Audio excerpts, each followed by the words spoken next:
तो सहज में आनंद लेना हमें आता नहीं।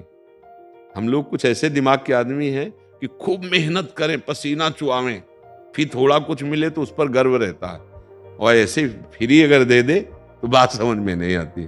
एक संत सेवा में एक शिष्य जाता था, तो एक दिन उसने कहा, महाराज जी मेरे मन में एक कामना है, मैं बहुत गरीब आदमी हूं, आपकी सेवा की थी कि मुझे कुछ मिले, तो अभी तक तो हमें कुछ मिला नहीं, आज हमारी इच्छा है कि आप कुछ हमको दीजिए। उनका बेटा जाओ गंगा स्नान करके आओ, आज वो चीज देंगे जो जीवन में तुम्हारा परम मंगल कर रही हो। बड़ा खुश हुआ, गंगा स्नान करके बैठा ला। देखो किसी से कहना नहीं, बहुत गुप्त बात है, अमूल्य है, महामहिम है, निश्चित तुम्हारा परम मंगल। बोले जी महाराज। बोले कहो राम। बोले राम, यही चीज। उसका था कोई मतलब, कोई ऐसा हीरा जवाहरात, कोई मणि, कुछ ऐसा। बाहर निकला आश्रम से तो कुछ चरव आए थे, बोले भगत जी राम राम।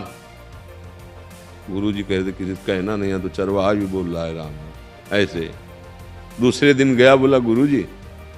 हाँ। बोले हम समझ रहे हैं, नहीं एक प्रश्न था। बोले नहीं हम समझ, हमारा पहले काम करके आओ।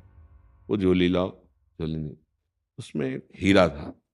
बोले इसे लो, बाजार से बेचना है, इसे देना नहीं, केवल दाम तुम्हें नोट करके बताने हैं, आकर के जाओ पूरी बाजार में इसको दाम नोट कर।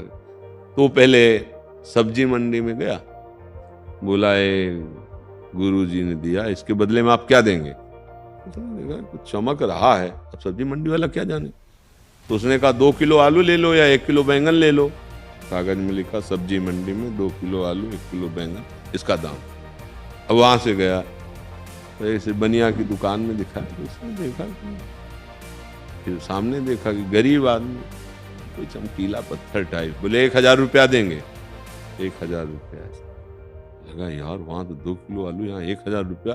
अब स्वर्णकार के पास, स्वर्णकार ने देखा है तो हीरा, पर इस गरीब के पास कहां से आएगा, तो कहा 1 लाख रुपया देंगे, रख दो।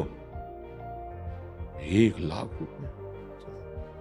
अब हिम्मत बनी, सबसे बड़े जौहरी के पास गया, तो उसने कहा भाई हमारी दुकान में जितने रुपए सोने की सामग्री सब चाहे तू ले जा, इसकी कीमत तो है ही नहीं, अमूल्य हीरा। अब आया, बोले गुरुदेव अमूल्य है। बोले कैसे जाना? तो उनका पहले पहले ऐसे गया सर। बोले अगर कह देता बेच जाओ तो तुम 2 किलो आलू लेकर के चले आते। असली बात तो जौहरी ने जाना ना, तो बेटा जो राम नाम है ना, वो कोई फकीर जानता है कि क्या है। तू अभी संसारिक वृत्ति का है, इसलिए तूने मेरे दिए हुए नाम पर महत्व नहीं किया, और लगा वही प्रश्न तू करना चाहता था। बोले हाँ गुरुजी, ये बात तो जानवर चराने वालों को भी बात है, पता है, जो आप हमसे कह रहे थे किसी से कहना नहीं, क्योंकि जब निकले तो बोले राम राम, और आप कह रहे थे किसी से कहना नहीं। बोले हाँ बेटा, इसको कोई फकीर जानता है क्या वस्तु है। तो ऐसे ही जैसे संत जन अपने अनुभव बोल रहे हैं, आप राधा राधा, आप ऐसे चलो।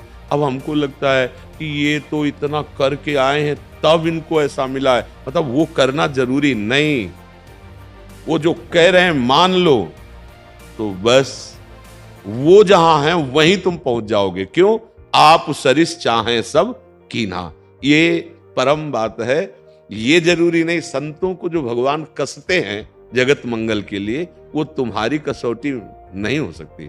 तुम उनकी बात मान लो तो वही रस तुम्हें प्राप्त हो जाएगा, तुम्हें दौड़ भाग करने की जरूरत नहीं है।